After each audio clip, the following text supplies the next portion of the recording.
Hello student, स्वागत है आपका आपके अपने YouTube channel unique math study में।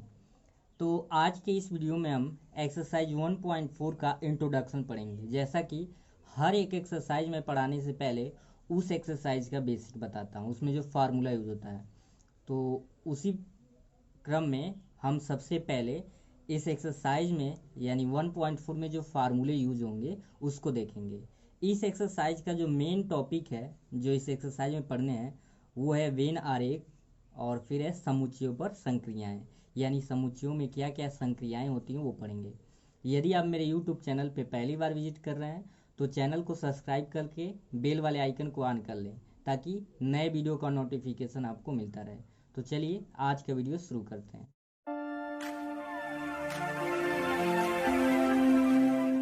वेरी फर्स्ट यानी सबसे पहले हम देखेंगे कि वेन डायग्राम होता क्या है, इसका डिफिनीशन देखेंगे।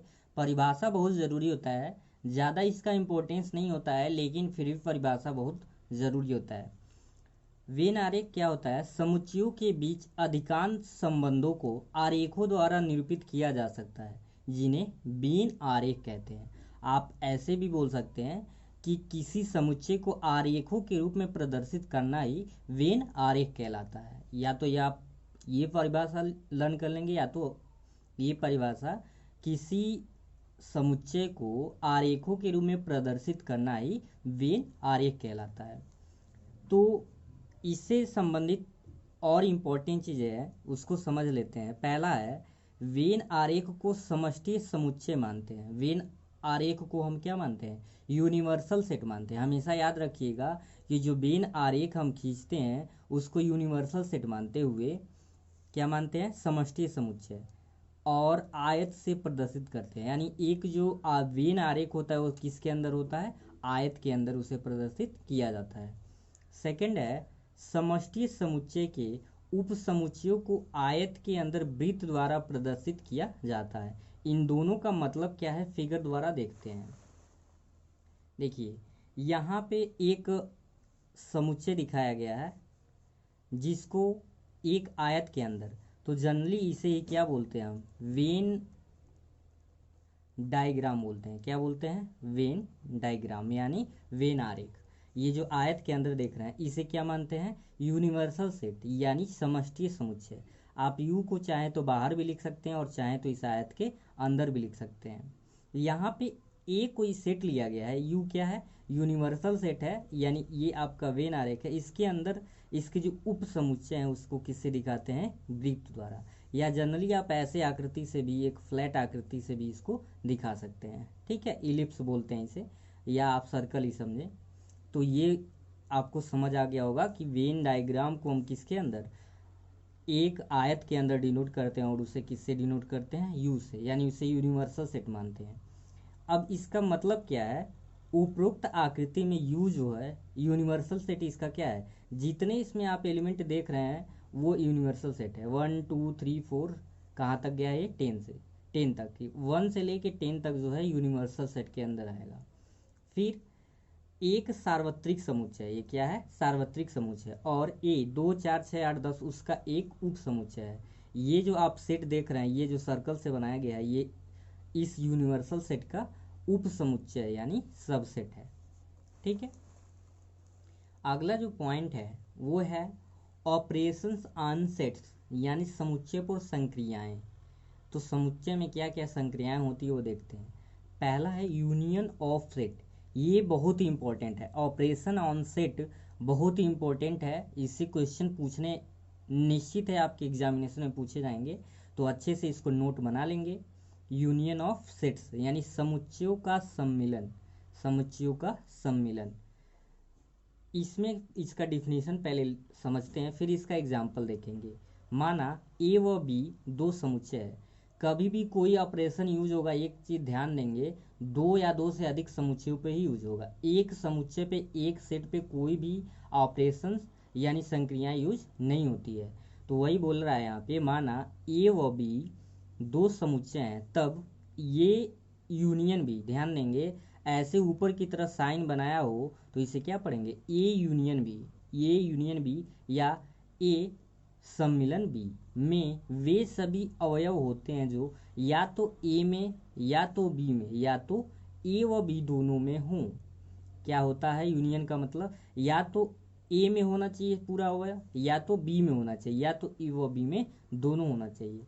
इसको हम सांकेतिक भाषा में इसको कुछ ऐसे लिख सकते हैं, ये यूनियन बी का मतलब होता है यक्स बिलोंग्स टू ए या एक्स बिलोंग्स टू बी, यानी जो एलिमेंट होना चाहिए या तो वो ए से बिलोंग करना चाहिए या तो बी से या तो दोनों से बिलोंग करना चाहिए।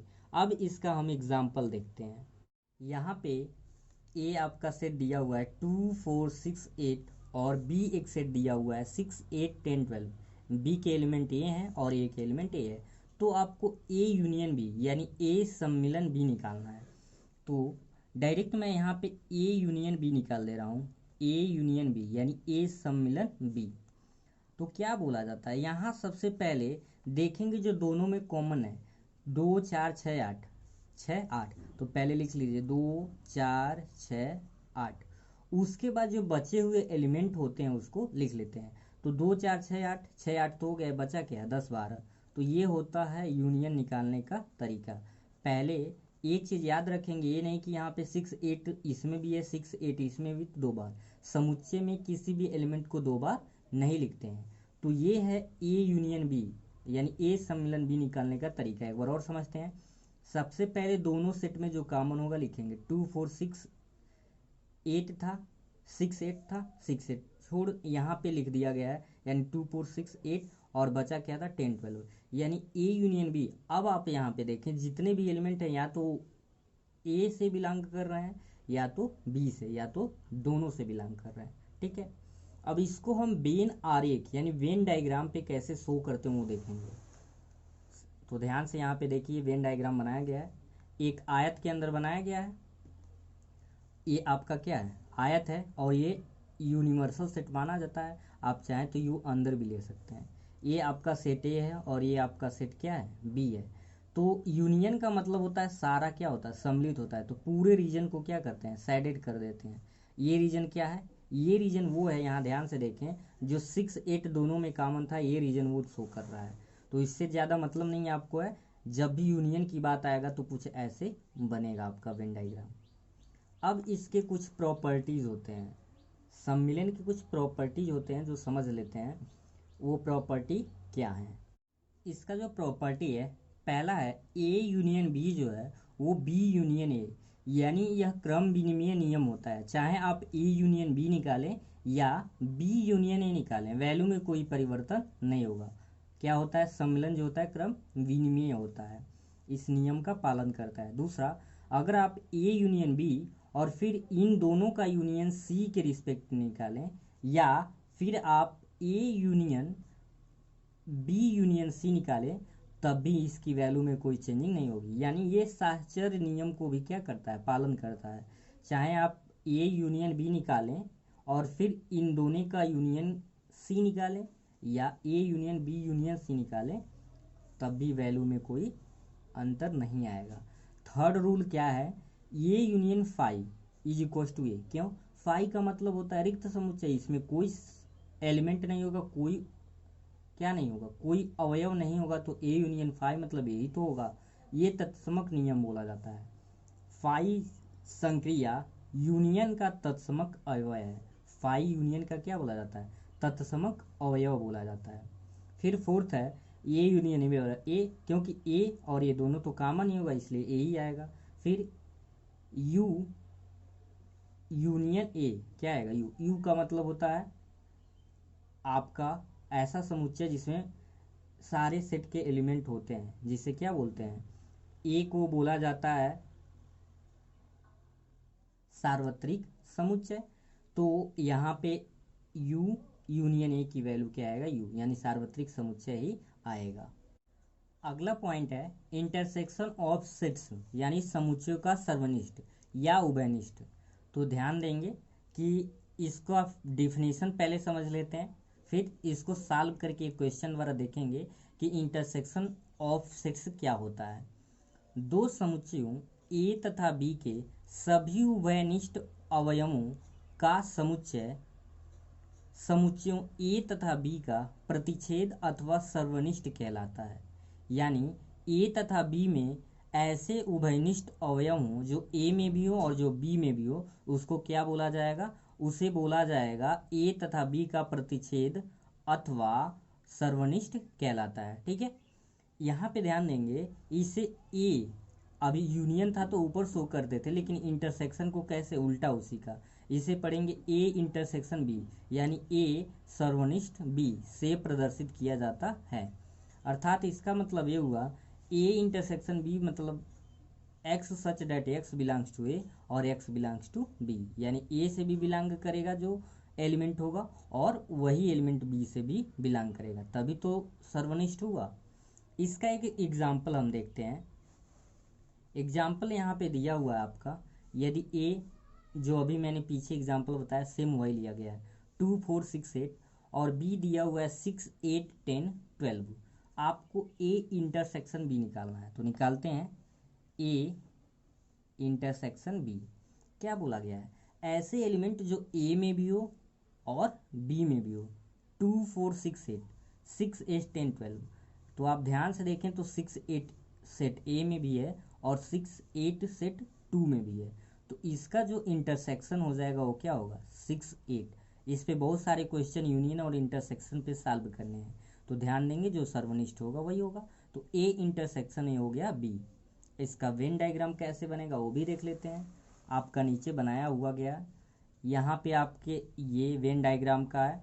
इसे क्या बोलते हैं? जो रेक्टेंगल में लेते हैं, आयत में लेते हैं, यूनिवर्सल सेट बोलते हैं। ए आपका सेट ए है, ए आपका सेट बी है।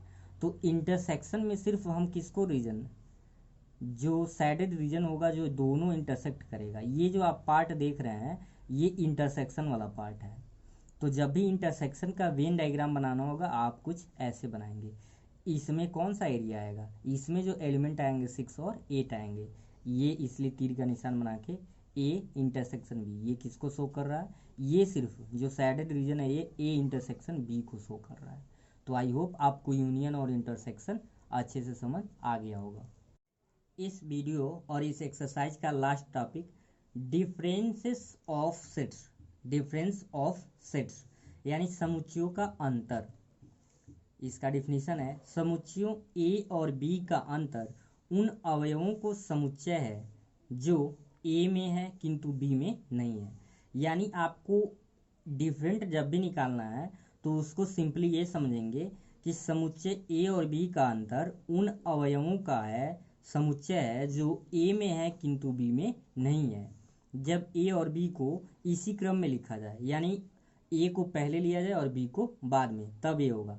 यदि बी को पहले लेंगे और ए को बाद में और बी माइनस ए निकालना है, तब आप वहाँ पे क्या देखेंगे कि जो बी में है लेकिन ए में नहीं होगा तो वो बी माइनस ए होगा। एग्जाम्पल देखते हैं। प्रतीकात्मक रूप में इसे ए माइनस बी लिखते हैं। क्या लिखते हैं? ए माइनस बी लिखते हैं और ए अंतर बी पढ़ते हैं। क्या पढ़ते हैं इसे? ए अंतर बी।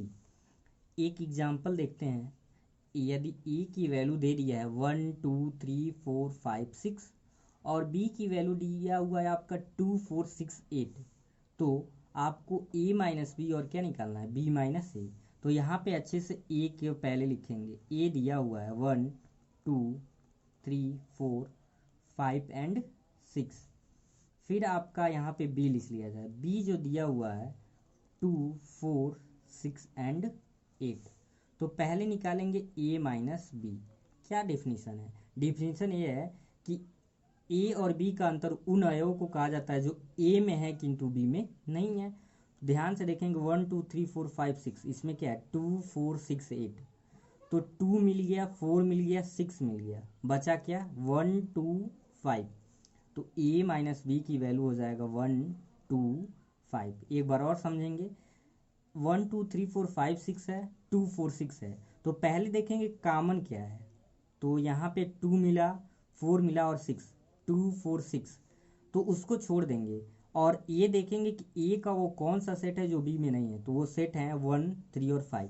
1 3 5 इसमें नहीं है, तो इसलिए ए माइनस बी की वैल्यू क्या आ गया? 1, सॉरी यहाँ पे 2 की जगह पे क्या होगा? 3, 1 3 5। ए माइनस बी आ जाएगा 1 3 5। और फिर निकालते हैं बी माइनस ए। बी माइनस ए। तो बी में देखिए 2 है, 4 है, 6 है, 8 है।